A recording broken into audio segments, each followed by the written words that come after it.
This is part of the digitization program undertaken by the Department of Met.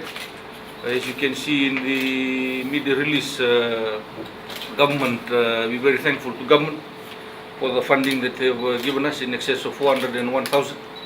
to enable us to carry out this much needed exercise of digitizing all of our documents. Some of these documents date back to the 1940s, and under the World Meteorological Organization standards, it's mandatory that this climatological data be kept available because it's a good reference material for weather forecasters and also for climatologists that work here at the Department of Met in forecasting future weather patterns and future weather trends. As we witnessed this year, the long dry spell, this type of data actually come in useful to the staff that work here in the Department of Met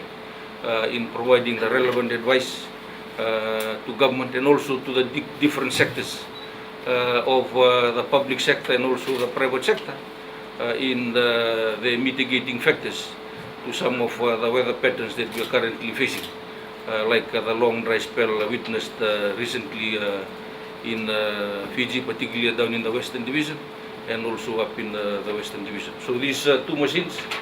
again has been put into good use in consultation with NIWA,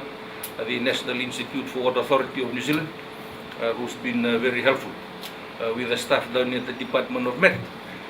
in the installation of these two machines, and most importantly too, the training and also the follow-on support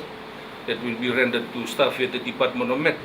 in executing their duties, in ensuring that all the documents that will be required to be digitized